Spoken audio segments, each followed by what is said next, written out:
Boa noite, meus queridos. Que a paz de Cristo esteja em sua vida, no seu lar, em sua família. E onde quer que você esteja neste momento, a bênção e a misericórdia de Deus esteja sobre você. Eu quero nesta noite trazer um texto para meditarmos nesta ocasião. E que Deus possa falar ao seu coração, que possa trazer paz para a sua alma. Porque a palavra de Deus, ela é para nós nova a cada dia e é como um manancial que a cada dia tem águas puras e água fresquinha para refrigerar e alimentar as nossas almas. 2 Timóteo capítulo 3, sabe porém isto, que nos últimos dias sobrevirão tempos trabalhosos, porque haverá homens amantes de si mesmo, avarentos, presunçosos, soberbos, blasfemos, desobedientes a pais e mães, ingratos e profanos, sem afeto natural, irreconciliáveis, caluniadores, incontinentes, cruéis, sem amor para com os bons, traidores, obstinados, orgulhosos, mais amigo dos deleites do que amigo de Deus, tendo aparência de piedade, mas negando a eficácia dela. Destes tais, afasta-te. Nos dias em que nós estamos vivendo, está muito claro para nós, como igreja, como filho de Deus, como servo de Deus, que nós estamos vivendo nos últimos dias da igreja aqui na face da terra. Eu quero falar convosco hoje à noite numa palavra cujo título é O Final dos Tempos. Lemos e relemos esses textos falando sobre o final dos tempos, mas a impressão que temos é que os dias estão tão bons que nós não estamos preocupados e nem chegamos a nos ater que os tempos estão chegando ao fim. Paulo, quando escreveu, estava preso. A maioria das suas cartas é sabido que ele escreveu de dentro de uma prisão. E aqui em especial ele está dando as suas últimas recomendações a Timóteo.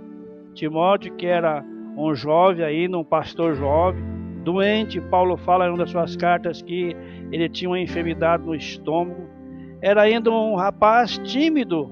Então Paulo estava instruindo a ele de como enfrentar os tempos do fim. Paulo está passando para ele o bastão do Evangelho. Paulo diz, você precisa saber algumas coisas que vai sobrevir ou que vai acontecer nos tempos do fim.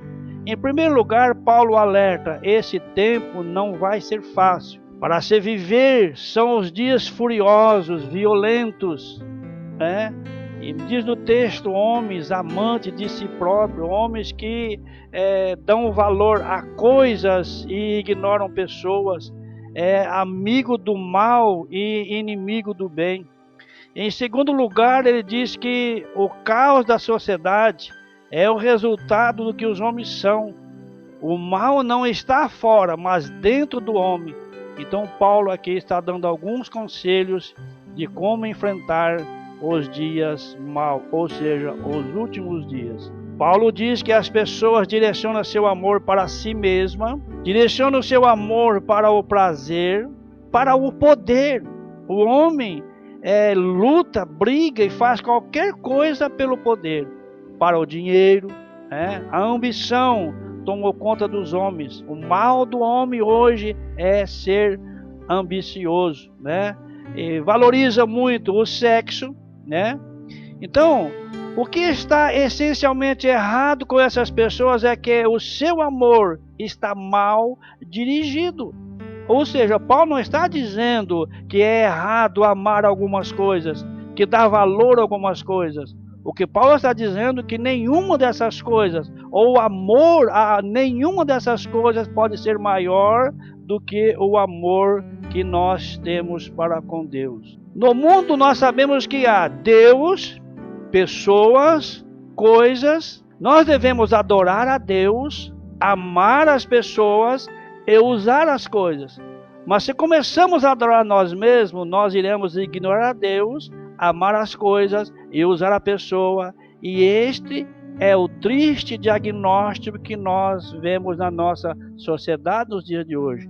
A inversão de valores. Eles são egoístas, as pessoas são narcisistas, elas amam a si mesmo, né? Se é que podemos chamar isso, né?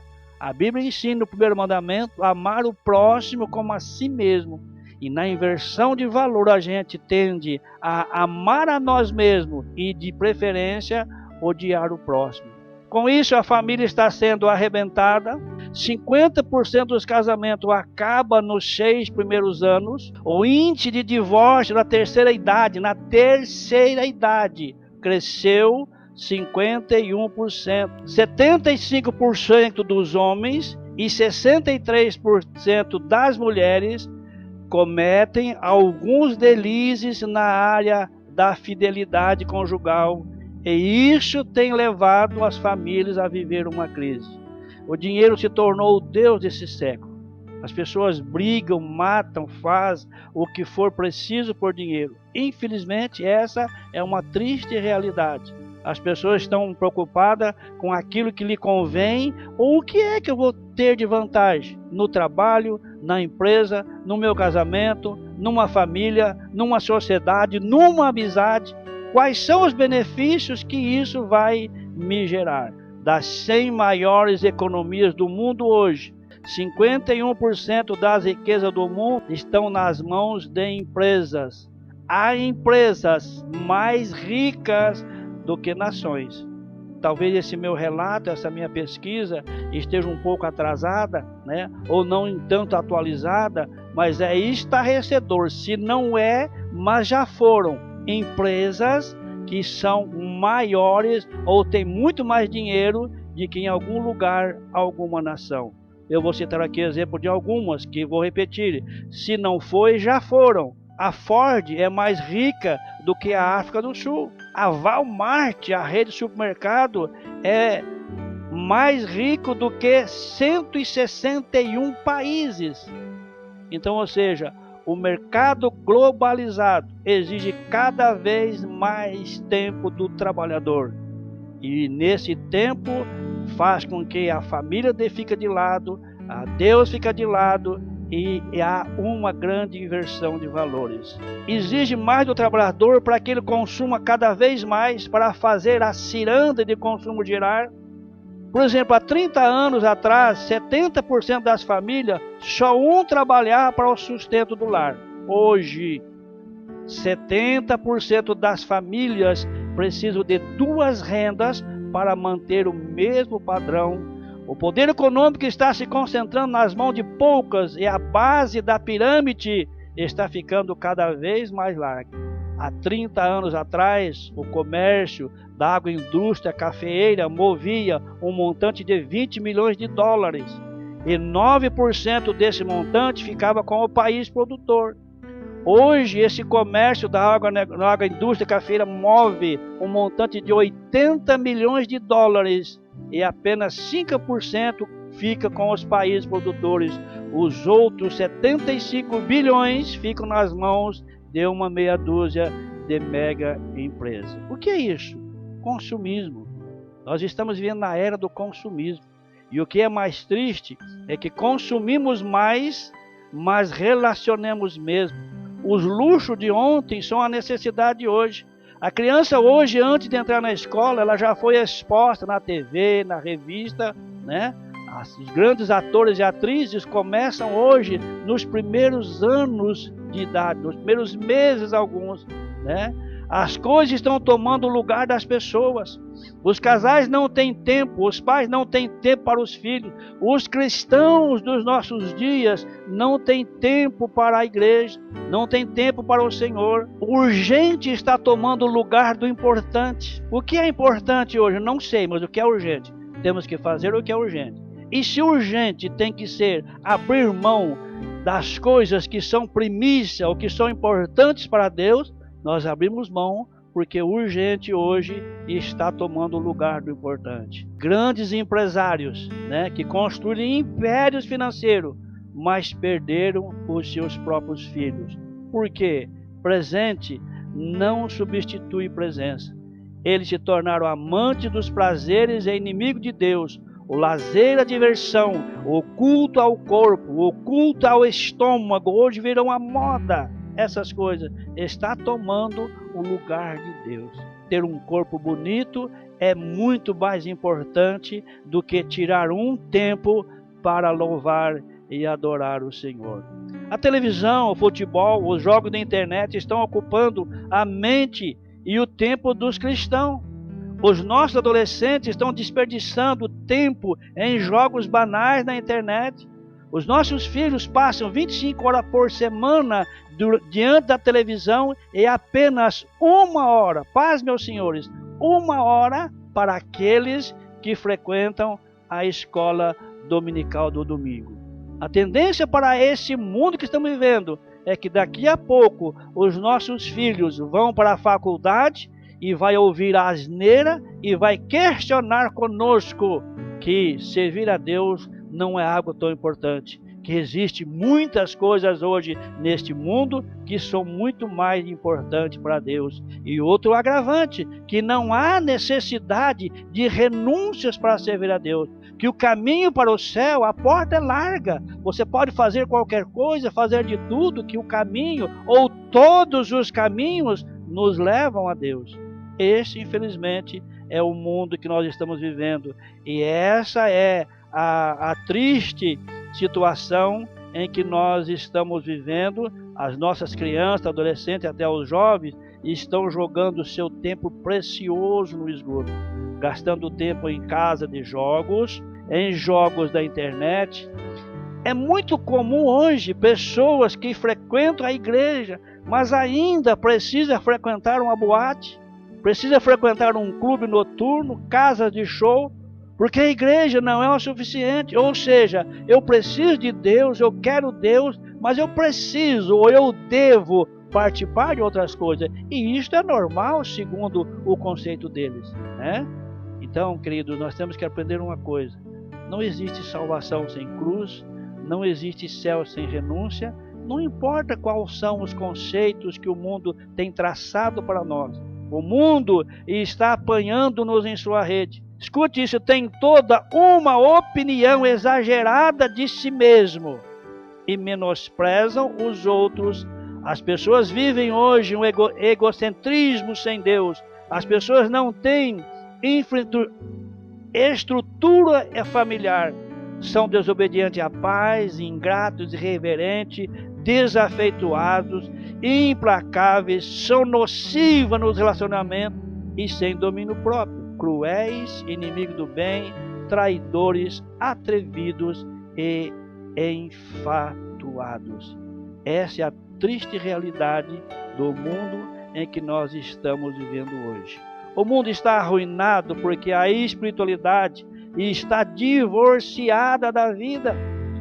Forma sem poder, exterior sem interior, palavras sem vida, fé sem obras. E todos os problemas que estão aqui em cima não está apenas descrevendo as pessoas que são ímpias e sem temor a Deus. Isso se encaixa a nós também. As pessoas se dizem religiosas, mas frequentam a igreja sem mudança de vida. Eu quero ir para a igreja, eu gosto da igreja, eu estou frequentando a igreja, mas eu não quero mudar de vida. A igreja evangélica brasileira hoje, infelizmente, cresce em número, mas não existem pessoas compromissadas. Tem carisma, mas não tem caráter. Tem número, mas não tem vida. A iniquidade associada ao ajuntamento solene, as pessoas entram para a igreja, mas não mudam seu caráter. Ah, mas a palavra de Deus diz: vem como você está. Vem como você está, mas você não pode permanecer como você está. 2 Coríntios capítulo 5, 17, o mesmo Paulo que está dizendo essas palavras diz aqui: se você está em Cristo, nova criatura é. As coisas velhas são passadas e eis que tudo se fez novo. Aí Paulo faz uma comparação, como são Janes e Jambres, os machos que se opuseram contra Moisés, imitando os milagres de Deus. Satanás é um imitador. Ele tenta imitar a Deus, mas seu poder é limitado. Hoje nós vemos uma religião de mimetismo, de propaganda, de performance, de imitação, ciência e grotesca das obras de Deus. Precisamos mais de campanha de oração pelas nossas famílias. Estamos em crise. Há uma orquestração do inferno contra a família.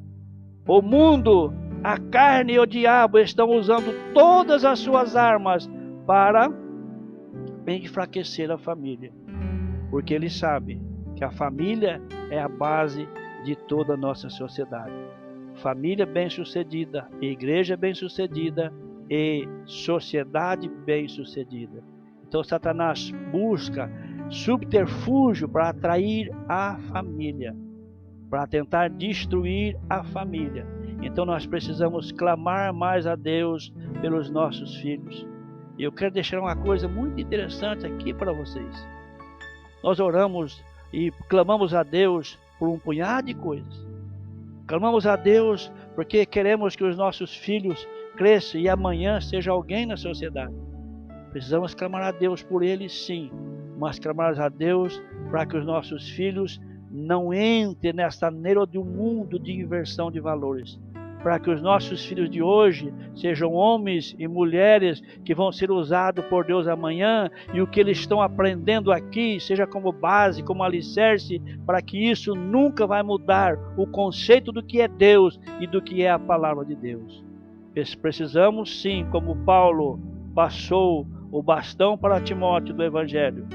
Como essa geração pode liderar a igreja de amanhã, a igreja de Deus, se eles mesmos não sabem administrar o seu tempo?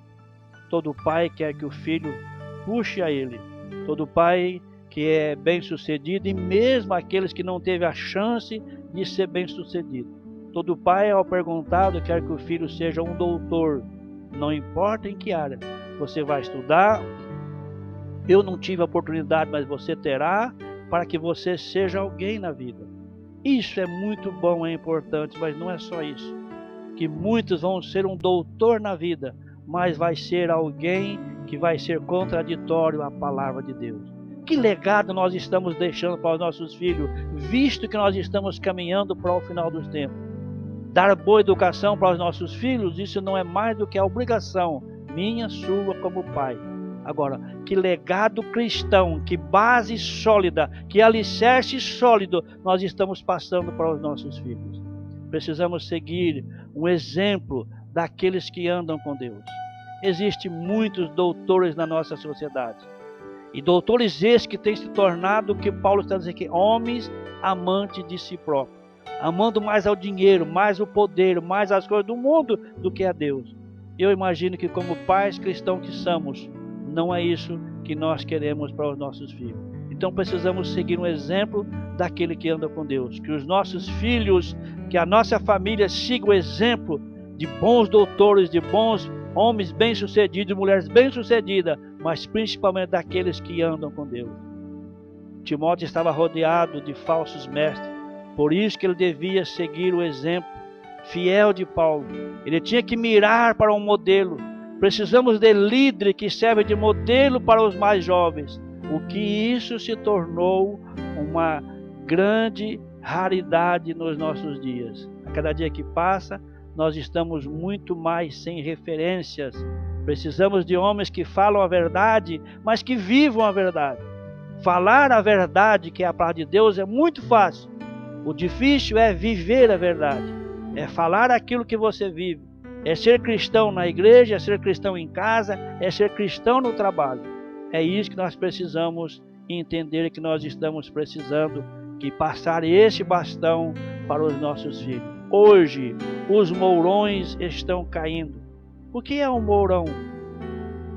Isso talvez não exista mais em tempos modernos, mas na época, no passado, quando ia se construir uma cerca, e essa cerca era construída em muitos quilômetros, centenas, eu diria milhares de quilômetros, cerca de arame farpado para proteger os animais. Essa cerca era construída a cada 20 metros, suponhamos, existia um mourão, que era um toco de madeira grosso, forte, né? Que o arame era esticado naquele mourão. E depois, entre um mourão e outro, era completado com lascas, que essa seria mais leviana, mais fina e menos resistente. Então é isso o que significa um mourão, né? Então hoje, infelizmente, os mourões, aquelas pessoas que precisavam ser o sustentáculo, o que sustenta as estacas, estão tombando, quer seja pela morte ou quer seja pelos escândalos. De vez em quando se ouve falar, fulano, grande homem de Deus, caiu. Aquele que a gente esperava, um homem de Deus, um exemplo a ser seguido, caiu. Os mourões estão se desfacelando, né? Então muitos daqueles que eram referência estão naufragando. Os pilares estão caindo. Precisamos urgente de modelo para esta geração de hoje. Os nossos líderes, infelizmente hoje, a maioria deles estão em busca de holofotes, que promovem a si mesmo, que buscam glórias para si mesmo. Não é diferente da palavra que estava dizendo que nos últimos dias viriam homens amantes de si próprio. É eu e eu. A glória seja eu, a glória seja para mim e Deus. É por isso que Jesus disse em São Mateus capítulo 7, que nos últimos dias viriam muitos dizendo-me, em teu nome eu expulsei demônios, em teu nome eu fiz muitas maravilhas. No texto Jesus não disse, você não fez. Isso significa dizer, você fez sim, mas eu não te conheço. Então nos últimos dias Paulo está dizendo aqui, vai se levantar muitos homens amantes de si próprio. Precisamos permanecer fiéis à palavra. Não é o bastante uma liturgia bonita, um ambiente agradável. Estamos vendo uma geração analfabeta de Bíblia. Os cristãos hoje não conhecem Bíblia. Os cristãos hoje se limitam a ouvir aquilo que o pastor prega na frente. Nós temos um curso que oferecemos na nossa igreja, que o nome dele chama-se Verdade que Liberta. E a primeira lição que as pessoas aprendem é chegar na sua casa e observar se aquilo que o pastor está pregando está na palavra de Deus. Nós vivemos hoje uma geração de cristão analfabeto. Aquilo que ele ouviu, não importa se é verdade ou não, mas alguém ouviu. Alguém que está atrás de um púlpito, alguém que denominou o grande homem de Deus. Então as pessoas não buscam mais observar a palavra. Não buscam mais ver se o que está sendo pregado é verdade. Os cristãos não têm firmeza. Os cristãos hoje vivem correndo atrás das últimas novidades. Eles não examinam mais a palavra, não têm raiz, não têm compromisso. A iluminação do templo hoje é muito mais importante do que a palavra revelada. Hoje é uma busca por uma liturgia diferente nas igrejas. Hoje é uma busca até para que a cor do templo seja diferente. Vai chamar a atenção. Então essas coisas se tornou mais importante do que a palavra. A experiência se tornou mais importante do que a verdade. Que coisa incrível. Não sei se é verdade, mas eu tive essa experiência. Alguém viveu essa experiência, mas é verdade. Não sei, mas é uma experiência. Se tornou melhor do que verdade. As emoções estão no trono e a razão estão destronadas. Hoje nós vivemos muito o cultismo ao emocionalismo. Homens adoradores que levam as pessoas a viver uma emoção do momento, uma euforia do momento, uma alegria do momento. Fazem-se chacota da atuação do Espírito Santo, dizendo que é o Espírito Santo. O Espírito Santo não é egoísta. O Espírito Santo não é isso que se prega, não é isso que se anuncia, não é isso que vive por aí. As pessoas vivem num culto de euforia. Quando ele chega em casa, sua vida está vazia, não tem nada. O que é que se faz barulho hoje? É algo que está vazio, algo que está cheio, não faz barulho.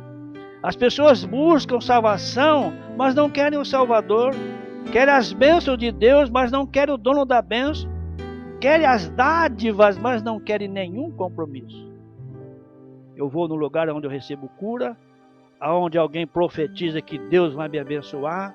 Aonde alguém profetiza na minha vida que as portas do céu vai se abrir sobre a minha vida, que o meu marido vai voltar para casa, que a minha esposa vai voltar para casa, que o meu filho vai voltar para casa. Eu quero um ambiente assim, onde fala disso. Mas eu não quero nenhum compromisso com essa igreja, nem com aquela igreja, e muito menos com a palavra de Deus. Hoje as pessoas que abandonam a palavra de Deus para buscar novidade no mercado da fé, seguem enganando e sendo enganado. A vida é uma ciranda, todo dia tem coisa nova. Há uma leveza, uma mutação constante, nada é permanente. A cada dia você vê que se levanta no meio dos evangélicos alguma coisa diferente. No meio dos evangélicos hoje essas coisas se tornou um modismo. As pessoas não estão preocupadas com aquilo que está certo, mas estão fazendo aquilo que dá certo. Deu certo ali, mas está certo? Não sei, mas deu certo. Então cada dia eles precisam inventar uma novidade, uma nova doutrina, uma nova prática, uma nova experiência. Mas quem está firmado na palavra permanece firme. Precisamos em cada geração estar atento para os perigos das inovações. E isso é muito sério. O misticismo pragmático, o liberalismo teológico, isso se tornou um perigo. A teologia no meio das igrejas podia ser algo que constrói, que edifica, que ensina, que mostra a palavra de Deus, tem se tornado um perigo. A ortodoxia morta, das pessoas que vêm para o culto, que cultuam o Senhor e voltam para casa da mesma maneira. Eu não sei que tipo de Deus está sendo cultuado, porque o culto normalmente é feito para as pessoas e não para Deus. Então quando você vem para a igreja, que seu intuito é cantar para que as pessoas te ouvem, é tocar para que as pessoas vejam que você é um bom músico, para que você pregue bem, para que as pessoas saibam que você é um bom pregador, você está fazendo um culto para as pessoas. Quantos de nós perguntamos para Deus, depois que descemos do altar, que adoramos, que cantamos, que pregamos, perguntamos: Senhor, eu fui bem? A minha palavra foi boa? O Senhor concorda com tudo aquilo que eu disse, com tudo aquilo que eu fiz? Os líderes estão fundando igrejas e empresas. Veem na igreja como uma empresa familiar ou uma fonte de lucro. A maioria dessas pessoas, descontente com os seus líderes, rebelde aos seus líderes, sai das igrejas, formam outras igrejas, porque vê nelas uma fonte de lucro. Mas se isso está certo? Não sei, mas está na moda. O que mais está dando certo hoje é abrir uma igreja. Só a palavra de Deus nos conduz à salvação. A Bíblia é essencialmente um manual de salvação. Só ela explica o plano da salvação. Só as Escrituras anunciam uma salvação cristocêntrica. Só a salvação por meio de Jesus Cristo. As Escrituras são de origem divina. Ela é infalível, inerrante e suficiente. As Escrituras tratam da doutrina e da conduta. Primeiro, ensino o que é certo. Segundo, a repreensão, o que não é certo. Terceiro, a correção, como se tornar certo. E quarto, educação na justiça, como permanecer certo. Fugindo da palavra de Deus, tudo que se ensina, não pode isso ou isso pode, é uma balela, é torcer a palavra de Deus. Que a verdadeira palavra de Deus nos ensina a verdade, e contra a verdade não há argumento. Agora, por último, nós precisamos entender o seguinte: Jesus vai voltar e vai buscar a sua igreja. Ele não vai buscar os religiosos, as pessoas que se denominaram santarrões, e nem as pessoas que se acham que é melhor do que as outras. Nenhuma placa de igreja, nenhuma denominação. Jesus voltará para buscar a sua igreja, aquela que está preparada. E Jesus também vai julgar as nações e vai julgar a sua igreja. Então, nesse tempo do fim, Deus está cumprindo a sua palavra, que disse em Amós, capítulo 7, verso 8. Ele vai colocar o seu prumo em nós. O que é um prumo? Para observar se está aprumado, se não está torto. Estamos fazendo aquilo que Deus mandou, aquilo que Jesus mandou. Estamos envolvidos com a proclamação da sua palavra. Nesse tempo está acontecendo o que Paulo diz a Timóteo. As pessoas não suportarão a verdade. Eles correrão atrás de novidades. A sã doutrina, a verdadeira palavra de Deus hoje é difícil de ouvir. Não, estamos cansados de ouvir. O ser humano hoje, os cristãos, entre aspas, vão para igrejas hoje, querem que Deus mude as suas vidas, enquanto eles mesmos não querem mudar. Deus não vai fazer para nós, nem em nós, aquilo que nós podemos fazer. Ouvimos muitas vezes oração hipócrita: Senhor, muda a minha vida. Não, Deus não vai fazer isso. Agora, dia que você dizer: Senhor, eu vou mudar de vida, não tenha dúvida que o Senhor vai te ajudar e vai te abençoar para que você mude de vida. Então estamos vivendo nesse tempo em que as pessoas estão correndo atrás de novidades, buscando reuniões, cultos ou lugar que se reúne para cultuar o Senhor, onde se ouve palavra de estímulo: você vai vencer, você vai conquistar, as coisas vão dar certo. Mas onde se ouve uma palavra, você precisa mudar, você precisa se converter, você precisa se arrepender. Essa não é a palavra que é mais atrativa para as pessoas. E Paulo está dizendo: as pessoas não suportarão a verdade. Eles correrão atrás da novidade, sentirão coceira nos ouvidos, terão fome de novidade, correrão atrás das bênçãos e não do abençoador. As pessoas vão correr atrás dos mestres das novidades. Deus não tem nenhum compromisso com a palavra do pregador, mas sim, Deus tem compromisso com a sua palavra. A palavra é a fonte da mensagem, é a autoridade do mensageiro. O mundo e a igreja estão precisando da palavra de Deus. A morte na panela, e só a farinha da palavra de Deus pode tirar a morte da panela. A morte nas grandes catedrais. O homem hoje se envolveu e procura achar que num templo assuntuoso é ali que vai haver a presença de Deus, é ali que vai atrair as pessoas. É uma luta incessante buscando atrair as pessoas, e nada, absolutamente nada, para atrair o Senhor nosso Deus. Então a morte nas grandes catedrais, a morte nos grandes seminários. É sabido que hoje os nossos jovens vão para o seminário e se decepcionam, porque não é isso que eles querem. Eles querem ser pastor, formar-se pastor e ter status. Eles não querem pagar o preço. Eles não querem começar a caminhar passo a passo. Eles não querem começar do início, nem do meio. Eu quero já ocupar a posição, porque afinal de contas eu me tornei um bacharel. Então a morte nos nossos seminários, a morte nos nossos púlpitos, homem tentando se fazer de semideus, achando que é um Deus, achando que é a autoridade máxima, achando que aquilo que ele fala as pessoas têm que obedecer. Então a morte nos nossos púlpitos, a morte nas nossas liturgias. Como eu disse há pouco, não há uma preocupação se o que estamos fazendo agrada ao Senhor, mas sim estamos preocupados se agrada às pessoas. Então a morte nas nossas liturgias, a morte nos nossos livros, que muitas vezes lemos livros de homem que se denominou que é um cara. Nem é sabido que as experiências suas não podem servir para mim. Aquilo que Deus tem para você é especial para você. O que Deus tem para mim é para mim. Deus trata-nos especialmente, individualmente. Então é preciso ter cuidado até com os livros que lemos ultimamente. E por último, a morte nas músicas. Eu quero saber se a música que eu estou fazendo, a música que eu vou gravar, vai atrair milhões pela internet, se eu vou ter milhões de seguidores. Eu não quero saber se a letra da música que eu vou gravar vai adorar o Senhor. Não há mais um interesse por ser um adorador, mas sim se a música vai fazer sucesso em meio à galera. Os nossos louvores, nas nossas músicas, infelizmente também há morte nela. Então, querido, nisso nada mais é do que nós estamos no tempo do fim. E se o tempo do fim chegou, é momento de nós estarmos preparados.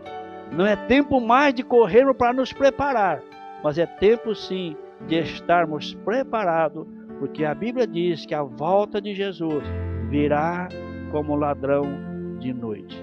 Que Deus possa te abençoar, que Deus possa nos abençoar com esta palavra. Não fique preocupado com os acontecimentos à nossa volta. Esse é sim. Esse é realmente o tempo do fim. Se prepara. Não tenta resolver os problemas do mundo que você não vai resolver. Faça aquilo que Deus te chamou. Não fuja da palavra de Deus. Não abra mão da palavra de Deus. Não busque fazer as coisas que está certa, mas procure fazer aquilo que está certo. E isso, a palavra de Deus, essa é sim a verdade. Amém? Que Deus possa abençoar a sua vida. E eu quero orar nesse instante, abençoando o seu lar, a sua família, em nome de Jesus. Pai Celestial, obrigado por esse momento de poder, através dessa live, anunciar a tua palavra. Eu quero abençoar as pessoas que estão do outro lado, que vai me ouvir, e aonde quer que a internet vai alcançar algumas pessoas. Que o lar que estiver ouvindo esta palavra, que eu quero profetizar, que a bênção do Senhor seja sobre ele. Senhor, a tua palavra nos garante que nós estamos vivendo isso hoje, no tempo do fim. E compete a nós, Senhor, olharmos para nós mesmos, para não termos uma preocupação com o irmão que está do meu lado, mas para mim, se eu estou realmente fazendo aquilo que o Senhor mandou. Senhor, por parte de todos nós, do nosso mundo, uma preocupação exagerada em fazermos um monte de coisa. Precisamos sim fazer um punhado de coisas. Precisamos lutar pelo nosso pão de cada dia. Mas precisamos, em primeiro lugar, buscar o Rei do céu e a sua justiça e crer que as demais coisas serão acrescentadas. Abençoa a tua igreja, abençoa o teu povo nesses dias difíceis que estamos enfrentando. Nós temos esperança e expectativa que muito breve nós temos a tua casa para te adorar. Deus, o Senhor sabe todas as coisas. Independente da circunstância, para nós o Senhor sempre foi e sempre será o nosso Deus. E nada do que possa acontecer nesse mundo, nem um caos, nem nada, vai impedir a fé que nós temos para contigo. Nada vai diminuir o tamanho do nosso Deus para conosco. Então Deus abençoa cada lar. Livra-nos dessa peste, nos ajuda a vencer esse momento difícil, mas que nós possamos orar a cada dia a oração de Abacuque. Ainda que não há nada, que há muitos empecilhos, que há grandes problemas, todavia nós glorificaremos e exaltaremos o nome do Senhor. Eu quero agradecer ao Senhor pela vida do Gabriel, pela cirurgia e pelo bem-estar. Dê para ele uma recuperação saudável. Tu sabes, Senhor, que é o menino que está na tua casa, te servindo, procurando ser leal ao Senhor, para que ele possa, Senhor, nesse tempo aqui, aprender coisa sólida para ser alguém que o Senhor vai usar no amanhã. Obrigado que o Senhor cuidou, o Senhor preparou, o Senhor agiu. Nós somos agradecidos ao Senhor por ele e por esse momento especial. Abençoa cada lar, abençoa cada família, abençoa aqueles que vão orar ou que já oraram, em nome de Jesus. Esse tempo do fim, nós temos, Senhor, sabido como tirar proveito dele, porque Paulo nos diz na tua palavra, tudo contribui para o bem daquele que ama e que serve ao Senhor. Que nesses tempos, por mais difícil que ele seja, vai ser um tempo de nós nos aproximarmos de ti, buscarmos o Senhor, mesmo longe e distante dos nossos irmãos, vivendo uma comunhão restrita, mas temos uma comunhão com o Senhor, e o sangue de Jesus Cristo que nos une, que nos comprou, que nos lavou, que nos remiu, que nos fez fazer parte desse corpo. Espiritualmente estamos mais do que nunca unidos, porque em Jesus Cristo, nós, todos nós, seremos muito mais do que vencedor. Abençoa todo o teu povo, abençoa a nossa nação, abençoa os nossos governantes, cuida da nossa nação, cuida de nós, cuida dos nossos lares, cuida da nossa família. Deus, e continua conosco. Se o Senhor não voltar até gravarmos a próxima live, cá estaremos aqui fazendo aquilo que nos convém fazer, aquilo que podemos fazer, porque queremos fazer de Paulo as nossas palavras. Nada, e absolutamente nada, vai nos separar do amor de Deus que está em Cristo Jesus, nosso Senhor. Nós te agradecemos por tudo e abençoamos todo o teu povo, no nome santo de Jesus. Amém, amém e graças a Deus. Que o amor de Deus, nosso Pai, que a graça, a bondade e a misericórdia de Jesus Cristo, teu Filho, e as doces consolações do Espírito Santo, esteja com todos vocês nos seus lares, em nome de Jesus. E amém.